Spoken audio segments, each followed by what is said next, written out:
जैसे first episode में Leong जन ने पार्टी में सस्पेंस के साथ कहा था कि what's wrong with secretary Kim, last episode में भी लियोंग जन उसी सस्पेंस के साथ मिस्टर पार्क के घर आकर कह रहा है व्हाट्स रॉन्ग विद सेक्रेटरी किम। अब यहाँ से सीन फ्लैशबैक में मूव हो जाती है और किम मीशो एंड लियोंग जन को हम ऑफिस में देखते हैं। इसी वक्त लियोंग जन किम मीशो को साथ में लंच पे चलने को पूछता है, मगर लियोंग जन की मॉम कॉल करके किम मीशो को आज लंच के लिए इनवाइट करती है। किम मीशो भी लियोंग जन के साथ लंच पे ना जाकर लियोंग जन की मॉम के साथ लंच करने को आई है। लियोंग जन की मॉम तो अपने बेटों से कुछ कम नहीं है। वो किम मीशो को कहती है कि मुझे अक्सर मेरी फ्रेंड्स को देखकर जेलेसी हुआ करती थी, क्योंकि उनकी तरह मेरी कोई अपनी डॉटर नहीं थी। मगर अब मेरी डॉटर इन लॉ आ गई है तो मैं शॉपिंग पे डिलीशियस डिशेस ट्राई करने को कभी भी जा सकती हूँ। क्योंकि हम दोनों ही प्रिटी हैं तो हम दोनों को देखकर कोई भी नहीं कहेगा कि हम मदर और डॉटर नहीं है। वैसे अगर मैं अपनी और अच्छे से केयर करूं तो लोग हमें देखकर सिस्टर्स भी समझ सकते हैं। मतलब एक तरफ लियोंग जन को लगता है कि उसके जैसा अट्रैक्टिव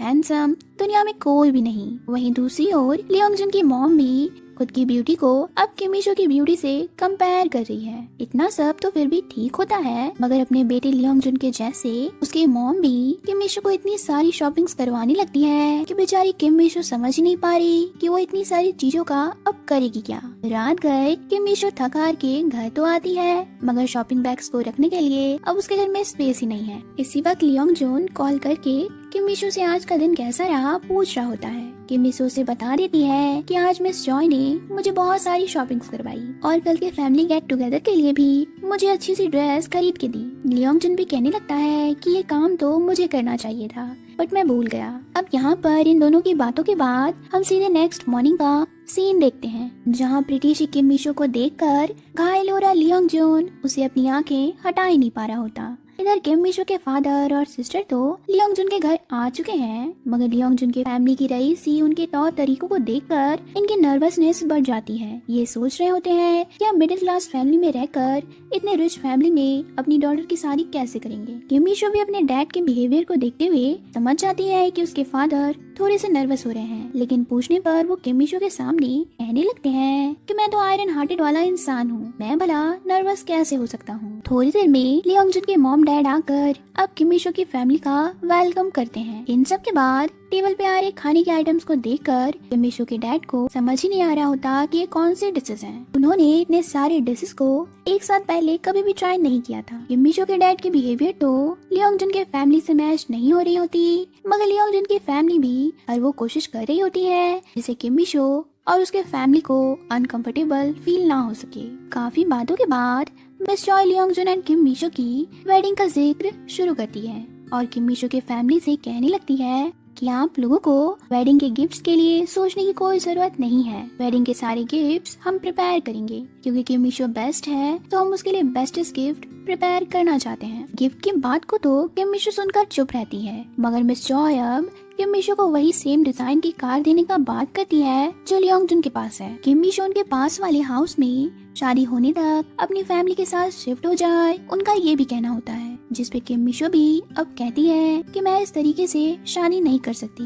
किम मीशो की ये बात सुनकर सब लोगों के चेहरे ही दंग रह जाते हैं। किम मीशो पोलाइटली अपनी बात को कंटिन्यू करते हुए कहती है कि मुझे मालूम है कि आप सब मुझसे बहुत प्यार करते हैं, मगर इतनी स्पेशल ट्रीटमेंट और गिफ्ट मेरे लिए अनएक्सेप्टेबल है। किम मीशो को समझते हुए लियोंग जन भी अपनी मॉम से कहता है कि इतनी ज्यादा डिमांड और केयर से शायद किम मीशो अनकंफर्टेबल हो रही है। यहाँ पर लियोंग जन के मॉम एंड डैड का फेस देखकर लग रहा है कि उन्हें किम मीशो के इनकार से बहुत बुरा लगा है, लेकिन अचानक से लियोंग जन के मॉम किम मीशो की तारीफ करते हुए कहने लगती है कि मुझे किम मीशो के इसी एटीट्यूड के कारण वो बहुत पसंद है। लियोंग जन के फादर भी किम मीशो के डैड को आखिर में कह देते हैं कि आपने अपनी बेटी को बहुत अच्छी परवरिश दी है। अब फाइनली सारी चीजें सॉल्व हो जाती हैं और किम मीशो और लियोंग जन की वेडिंग डेट भी फिक्स हो जाती है। लियोंग जन तो अपने पैतरे दिखाने से कभी पीछे नहीं हटता। वो आज भी किम मीशो से कह रहा है कि मैं दुनिया का पहला शादीशुदा इंसान बनूंगा जो कभी अपने एब्स और सेक्सनेस को नहीं खोने वाला। लियोंग जन अपने वेडिंग के लिए भी इतना ज्यादा एक्साइटेड है कि नेक्स्ट डे वो किम मीशो के साथ कपल के डिनर वेयर खरीदने को शॉप में आ जाता है और यहाँ के लोगों को खुद से ही अपनी शादी की बातें भी बताना शुरू कर देता है। किम मीशो से कहती है कि ऐसे अनजाने लोगों को शादी की बातें एक्सप्लेन करने की हमें कोई जरूरत नहीं है। मगर लियोंग जुन भी किम मिशो से कह देता है कि मैं इतना ज्यादा खुश हूँ कि मैं सबको बताना चाहता हूँ कि उसी लड़की से मेरी शादी होने वाली है जिसे मैं बहुत प्यार करता हूँ। अब लियोंग जुन शादी के बाद किम मिशो के लिए खुद से कुकिंग करेगा, इसलिए वो पॉट सिलेक्ट करने में बिजी हो जाता है। मगर किम मिशो यहाँ भी पॉट सिलेक्ट करने की बजाय बिजनेस रिलेटेड कॉल्स को अटेंड करने लगती है, जिसके बाद लियोंग जुन को बहुत बुरा लगता है कि हमारी शादी के इम्पोर्टेंट शॉपिंग को छोड़कर किम मिशो बिजनेस प्लान पे ध्यान दे रही है। वो किम मिशो से कह देता है कि बिजनेस प्लान से ज्यादा इम्पोर्टेंट किचन के यूटेंसिल सिलेक्ट करना है, इसलिए तुम्हें भी अब से यूटेंसिल सिलेक्ट करने में मेरा साथ देना चाहिए। ऑफिस में भी बैठकर लियोंग जुन काम करने के बजाय पूरे सीरियस मूड में किम मिशो की वेडिंग ड्रेस सिलेक्ट कर उसे दिखाता है। और इतना ही नहीं, वेडिंग ड्रेस पे कौन सी हेयर स्टाइल किम मिशो को कैरी करनी चाहिए वो भी सिलेक्ट करके वो किम मिशो से कहने लगता है कि किम मिशो तुम तो बहुत खुश होगी क्योंकि मैं जो कि मोस्ट वांटेड मैन हूँ अब से तुम्हारा हो जाऊंगा, और मैं इतना अच्छा हूँ कि डेलिकेटली वेडिंग की प्रिपरेशन में भी तुम्हारी हेल्प कर रहा हूँ। लियोंग जुन अपनी तारीफों के बुल बांधे जा रहा है, मगर किम मिशो से कोल्ड रिएक्शन के साथ थैंक यू कहकर मीटिंग को अटेंड करने को चली जाती है, जिससे लियोंग जुन के चेहरे की सारी कूलनेस भी मायूसी में बदल जाती है। हर किसी को हेल्पिंग केयरिंग हस्बैंड तो चाहिए होता है, मगर इतना नहीं कि ब्राइड की ड्रेस से लेकर उसकी हेयर स्टाइल तक उसका हस्बैंड सिलेक्ट करके दे। नेक्स्ट डे वेडिंग ड्रेस को ट्राई करने की बारी आती है। लियोंग जुन तो टाइम पे आकर काफी देर तक किम मिशो के आने का वेट कर रहा होता है, और लास्टली वो अपनी वेडिंग सूट को पहनकर मिरर में अपनी तारीफ भी कर लेता है, मगर अभी तक उसकी फियांसे आ ही नहीं है। इधर मिस्टर पार्क का दिमाग अपनी सेक्रेटरी मिस यॉल की गलतियों से आज गर्म हो चुका है। आज तो मिस यॉल ने हद ही कर दी है। डीएम कॉर्पोरेशन के प्रेसिडेंट के बर्थडे पर उन्हें एक बहुत एक्सपेंसिव चॉकलेट भेजने के बजाय मिस यॉल ने गलती से वो चॉकलेट मिस्टर पार्क की वाइफ स्योजीन को मिस यॉल ने भेज दिया है। मिस्टर पार्क को लग रहा है कि एक तो मेरी एक्स वाइफ ऑलरेडी मुझसे नाराज है, और कहीं आज चॉकलेट को देखकर वो मुझसे और ज्यादा नाराज हो गई तो मैं उसे फिर कभी भी मना नहीं पाऊंगा। किम मिशो रात गए भागे भागे वेडिंग ड्रेस ट्राई करने को पहुंच जाती है, मगर स्टोर ऑलरेडी क्लोज हो जाती है। ऊपर से सारा दिन वेट करके लियोंग जुन भी किम मिशो के लेट आने से उससे बहुत गुस्सा हो गया है। किम मिशो भी अपने लेट होने के रीजन को अब एक्सप्लेन करने लगती है कि आज मुझे हमारी वेडिंग की इनविटेशन सबको सेंड करनी पड़ी क्योंकि लियोंग जुन एक बहुत बड़ा बिजनेसमैन है, तो उसकी वेडिंग इनविटेशन भी पॉलिटिशियन से लेकर जाने माने सारे इम्पोर्टेंट लोगों को सेंड करनी पड़ी, जिसकी वजह से वो लेट हो गई। अब लियोंग जुन के मूड को ठीक करने के लिए किम मिशो से कॉफी पीने को रेस्टोरेंट ले आती है, और यहाँ ये लोग साथ में रिलैक्स होकर बातें कर ही रहे होते हैं कि लियोंग जुन को याद आता है कि इस रेस्टोरेंट को उसने पहले भी कहीं देखा है। वो अपने सेक्सी ब्रेन पे जोर डालकर याद करने की कोशिश करने लगता है कि तभी गलती से किम मिशो ये बता देती है कि इसी रेस्टोरेंट में वो अपने ब्लाइंड डेट के साथ आई थी, जिसके बाद लियोंग जुन का दिमाग ही सनक जाता है। वो कहने लगता है कि तुम मुझे इस रेस्टोरेंट में लाई हो जहाँ तुम एक दूसरे आदमी के साथ अपनी ब्लाइंड डेट पे आई थी। वैसे तुम्हारा थैंक यू मुझे वो शॉकिंग मेमोरी याद दिलवाने के लिए, जब तुम मेरे अलावा किसी और आदमी के क्लोज जाकर उस दिन उसकी नेक टाई ठीक कर रही थी। किम मिशो भी लियोंग जुन को समझाने की कोशिश करती है कि इस रेस्टोरेंट की कॉफी उसे बहुत पसंद है, इसलिए वो लियोंग जुन को भी यहाँ साथ लाई है, और उस दिन अपने वर्क हैबिट के कारण वो अपने ब्लाइंड डेट की नेक टाई को ठीक करने से खुद को नहीं रोक पाई थी। वर्क हैबिट की बात सुनकर अब लियोंग जुन को और बुरा लगता है कि आज तक जब भी किम मिशो उसकी टाई बनाती थी तो उसका दिल बहुत खुश हो जाता था, मगर किम मिशो के लिए वो बस एक वर्क हैबिट थी। लियोंग जुन के बिगड़ते मूड को देखकर किम मिशो से जल्दी से इस प्लेस से ले जाती है ताकि उसे वो शॉकिंग मेमोरी और ज्यादा याद ना आ जाए। किम मिशो लियोंग जुन के लिए उसकी फेवरेट पिज्जा ऑर्डर करती है, मगर यहाँ भी लियोंग जुन किम मिशो को टोंट करते हुए बार बार कहने लगता है कि क्या तुम्हारे ब्लाइंड डेट ने तुम्हें ऐसे आउटसाइड बैठ के पिज्जा खाना सिखाया था, और वो देखो जा रहे उन बंदों के टाई भी बिगड़े हुए हैं। तुम अपनी वर्क हैबिट यहाँ भी क्यों नहीं आजमा ली थी, तुम तो एक नेक टाई फिक्सर मशीन की जैसी हो। बहुत देर से लियोंग जुन के तानों को सुनकर किम मिशो का दिमाग खराब हो चुका है। वो भी सामने लगी जीरंग की पोस्टर देखकर कहने लगती है कि आपको तो ये लेडी याद ही होगी, इसी लेडी के बर्थडे पर फ्लावर लाने के लिए मैं भागते भागते गई थी, सिर्फ इसलिए ताकि आप उसको उसके बर्थडे पे फ्लावर दे सकें। पर मैं तो जीरन का जिक्र करके आपसे कभी भी कोई कंप्लेंट नहीं करती। इनके बीच टोंट वाली कन्वर्सेशन चली रही होती है कि मिस बॉन्ग किम मिशो को कॉल करके ड्रिंक करने को रेस्टोरेंट में बुलाती है। किम मिशो भी जानबूझकर मिस बॉन्ग को हाँ कह देती है और लियोंग जुन को छोड़कर ड्रिंक करने के लिए चली जाती है। और यहीं पर हमें एपिसोड के फर्स्ट सीन को वापस से दिखाया जाता है,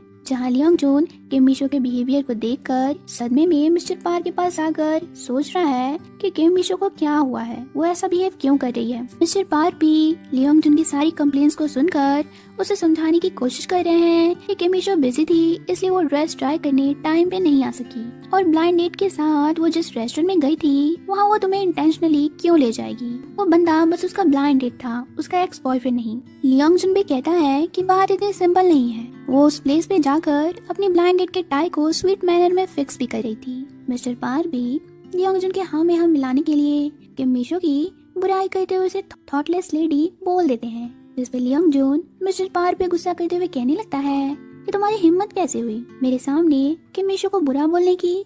दुनिया की वो सबसे कंसिडरेट गर्ल है मेरे लिए।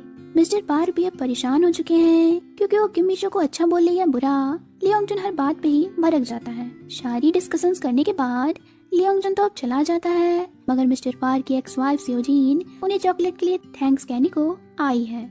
और यहाँ बातों ही बातों में मिस्टर पार भी आज सियोजिन को कह देते हैं कि मैं वापस से अपनी लाइफ तुम्हारे साथ जीना चाहता हूँ। आज भी मैं तुम्हें बहुत मिस करता हूँ। इन दोनों के बीच दूरियां भी आज फाइनली खत्म हो जाती हैं। ये लोग एक दूसरे के क्लोज होते हैं। इसी वक्त अचानक से लियोंग जुन वापस आ जाता है, और जैसे मिस्टर पार्क ने उसके और किम मिशो के प्राइवेट मोमेंट्स को अक्सर डिस्ट्रॉय किया है, लियोंग जुन भी मौका देखकर मिस्टर पार्क एंड सियोजिन को जानबूझकर यहाँ डिस्टर्ब करने लगता है। इधर ड्रिंक करते वक्त मिस पोंग, जिया एंड किम मिशो ही अपने अपने रीजन से उदास होती है। मिस पोंग और मिस्टर यांग में आज झगड़ा हुआ है। गुइनाम ने जिया के फीलिंग्स को एक्सेप्ट करने से मना कर दिया है, और थोड़ी देर पहले लियोंग जुन ने किम मिशो को ब्लाइंड डेट के लिए बहुत ज्यादा टोन कर दिया है। मगर यहाँ पर मिस पोंग सबको अपने और मिस्टर यांग के बीच हुए मिसअंडरस्टैंडिंग को बताने लगती है कि वो जिस प्लेस पे मिस्टर यांग के साथ गई थी वहाँ मिस पोंग का एक्स बॉयफ्रेंड भी आ गया था, और इतना ही नहीं वो मिस पोंग से चिपक चिपक कर बात भी कर रहा था, जिसे देखकर मिस्टर यांग नाराज हो गए। इस पर जिया, जो कि ऑलरेडी आज बहुत उदास है, कहती है कि अगर आपका बॉयफ्रेंड आपसे नाराज है तो इसका मतलब आपने जाने अनजाने में कोई गलती की है। जिया की इस बात पे किम मिशो को भी रियलाइज होता है कि लियोंग जुन भी मेरी गलती की वजह से ही आज मुझसे नाराज है। मैंने जानबूझकर भले ही कुछ नहीं किया हो, मगर लियोंग जुन को बुरा तो लगा है, इसलिए मुझे उनके मूड को ठीक करना चाहिए। थोड़ी देर बाद किम मिशो लियोंग जुन को मैसेज करके अचानक से लिविंग रूम में आने को कहती है। लियोंग जुन जैसे ही लिविंग रूम में आता है तो किम मिशो उसके सामने वही वेडिंग ड्रेस पहनकर आती है जिसे आज वो नहीं पहन पाई थी। किम मिशो ने प्रॉमिस किया था कि आज वो अपनी वेडिंग ड्रेस को ट्राई करके लियोंग जुन को दिखाएगी, और लेट से ही सही मगर उसने अपनी प्रॉमिस को पूरा किया। किम मिशो लियोंग जुन से आज के रूड बिहेवियर के लिए, लियोंग जुन के कंसर्न को इग्नोर करने के लिए उससे माफी मांगती है। लियोंग जुन तो किम मिशो को वेडिंग ड्रेस में देखकर अपनी सारी नाराजगी ही भूल जाता है, और उसे हक करके कहने लगता है कि चाहे तुम्हारी फीलिंग्स मेरे लिए फ्यूचर में बदल भी जाए, फिर भी मैं तुम्हें कभी खुद से दूर नहीं जाने दूंगा। नेक्स्ट डे ऑफिस में मिस पोंग अपने और मिस्टर यांग के रिलेशनशिप के बारे में सबको पूरे सस्पेंस के साथ बताने आती है, मगर सब लोग इनके रिलेशनशिप वाली बात सुनकर कोल्ड रिएक्ट करते हैं, क्योंकि सारे कलीग्स को ऑलरेडी इन दोनों के रिलेशन के बारे में मालूम था। वो तो बस मिस पोंग को इतने दिनों से लग रहा था कि वो ऑफिस में सीक्रेट डेटिंग कर रही है। लियोंग जुन एंड किम मिशो के शादी में अब 2 वीक्स रह गए हैं, मगर एक एक दिन काटना लियोंग जुन को सालों जितना लग रहा है। वो कैलेंडर को रोज रोज देखकर उसे डांटते हुए कहता है कि तुम्हें इतने स्लोली चलने को कौन कह रहा है, तुम्हें जल्दी जल्दी वर्क करना चाहिए, क्योंकि मुझे मेरी वाइफ के साथ रहना है। लियोंग जुन किम मिशो के लिए खाना बनाने की प्रैक्टिस भी अभी से कर रहा है। किम मिशो भी शादी की इनविटेशन सारी कलीग्स को आकर देती है। कलीग्स तो खुशी से किम मिशो को छेड़ते हुए कांग्रेचुलेशन सॉन्ग उसे गाकर सुनाने लगते हैं, और ऐसे ही देखते देखते शादी में बस अब एक दिन रह गए हैं, मगर लियोंग जुन एंड किम मिशो एक साथ बैठकर अभी भी ऑफिस वर्क करने में लगे हुए हैं। लियोंग जुन किम मिशो को बार बार रेस्ट करने को कहता है, मगर किम मिशो भी उसे कह देती है कि अगर लियोंग जुन अपने वेडिंग से एक दिन पहले इतना सारा काम हैंडल कर सकता है तो फिर मैं भी रेस्ट नहीं करूंगी। ऑफिस के colleagues Kim Misho and Leong Jun को इतना काम करते देखकर कहने लगते हैं कि आप दोनों के हनीमून पर हम आप लोगों को एक भी दिन काम करने नहीं देंगे। आप दोनों को हनीमून पे कॉल करके कोई डिस्टर्ब नहीं करेगा। कलीग्स की ऐसी बातों से किम मिशो बहुत शर्माने लगती है, लेकिन कलीग्स है कि किम मिशो को छेड़ने का एक भी मौका आजकल नहीं छोड़ रहे हैं। अब आज की रात किम मिशो अपने फैमिली के साथ एंड लियोंग जुन अपने फैमिली के साथ स्पेंड करने का डिसाइड करते हैं, और अपने अपने फैमिली के साथ क्वालिटी टाइम स्पेंड करके ये दोनों ही उन्हें थैंक्स कहते हैं, क्योंकि इन्हें इतना बड़ा करने में, एक लायक इंसान बनाने में सबसे बड़ा सपोर्ट इनकी फैमिलीज का रहा है। इसी वक्त लियोंग जुन एंड ली सियोंग यून भी आपस में बैठकर बातें कर रहे होते हैं कि ली सियोंग यून लियोंग जुन को बताता है कि शादी में हमें रियल फ्लावर्स की जगह आर्टिफिशियल फ्लावर्स यूज करने चाहिए क्योंकि किम मिशो को फ्लावर से एलर्जी जो है। लियोंग जुन को ये बात सुनकर हैरानी होती है क्योंकि आज तक उसे ये बात मालूम ही नहीं थी। वो किम मिशो को मैसेज करके कहता है कि मैं आज तक नहीं जानता था कि तुम्हें फ्लावर से एलर्जी थी, इसके लिए मुझे माफ कर दो। मैं तुम्हारे बारे में अब से हर बात जानने की और ज्यादा कोशिशें करूंगा। किम मिशो भी बहुत प्यार से लियोंग जुन को कह देती है कि मैं भी अपने हस्बैंड से रिलेटेड और ज्यादा बातें जानने की कोशिश करूंगी। शादी से एक दिन पहले अब किम मिशो ने लियोंग जुन को माय हस्बैंड कह दिया, इसलिए लियोंग जुन बहुत ब्लश करने लगता है। इतने सारे क्यूट मोमेंट्स के बाद 9 सालों तक एक दूसरे को सपोर्ट करने के बाद और एक दूसरे के प्यार में खुद को चेंज करने के बाद फाइनली आज वो दिन आ ही गया जब ये दोनों एक होने वाले हैं। छोटी सी किम मिशो के साथ किया हुआ प्रॉमिस आज लियोंग जुन फाइनली पूरा करने वाला है। किम मिशो की फैमिली एंड लियोंग जुन की फैमिली एक साथ लियोंग जुन एंड किम मिशो को आयल पे देखने का वेट कर रहे हैं। किम मिशो के फादर ने तो अपनी बेटी के वेडिंग पे सिर्फ उसके लिए अपने रॉकस्टार वाले हेयर कट तक को चेंज करवा लिया है। मिस यॉल वेडिंग में मिस्टर पार्क एंड स्यूजीन को एक साथ आते देखकर हैरान हो गई है क्योंकि वो नहीं जानती कि उसकी चॉकलेट वाली गलती के कारण उसके फनी बॉस एंड बॉस की एक्स वाइफ का वापस से पैचअप हो गया है। पहली बार मिस यॉल की गलती से कुछ अच्छा हो गया है, इसलिए भी वेडिंग में आ चुकी है और आते ही वो खाने की बातें कर रही है। इधर गुइनाम आज जिया के लिए पहली बार किसी दूसरे आउटफिट को पहन कर आया है। वो जिया से आज कह देता है कि हमें भी अपडेटिंग शुरू करनी चाहिए क्योंकि मैं समझ चुका हूँ कि मेरा दिल भी तुम्हें लाइक करता है। इतना ही नहीं, लियोंग जुन एंड किम मिशो के वेडिंग में तो जीरन भी आ गई है, वो भी सिर्फ किम मिशो से रिवेंज लेने के पर्पज से, क्योंकि किम मिशो ने जीरन से कहा था कि सन की लियोंग जुन कभी किसी को लाइक नहीं कर सकता क्योंकि इस पूरे दुनिया में उसे खुद के सिवा कोई और अच्छा नहीं लगता।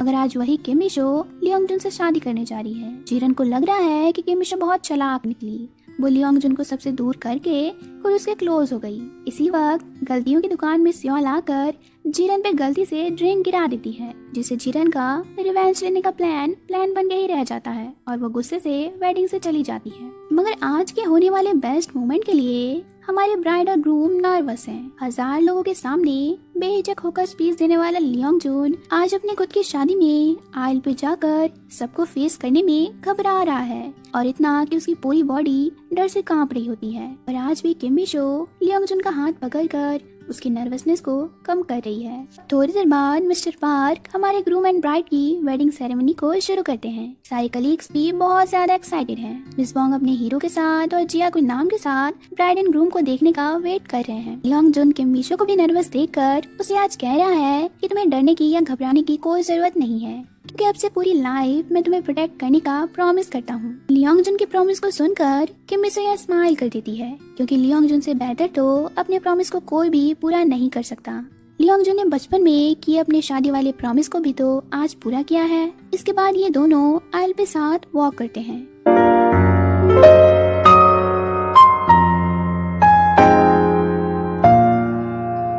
इस सेरेमनी में आए हुए सारे लोग भी इस ब्यूटीफुल कपल को देखकर इनकी खुशी में आज शामिल हो रहे हैं। Self obsessed egoistic Leong Jun and उसकी सेक्रेटरी किम मिशो की स्टोरी जहाँ से भी शुरू हुई हो मगर इनकी एंडिंग हैप्पी हुई। एक बंदा जिसे खुद के सिवा दूसरा कोई पसंद तक नहीं आता था, वो आज किसी के प्यार में चेंज हो चुका है।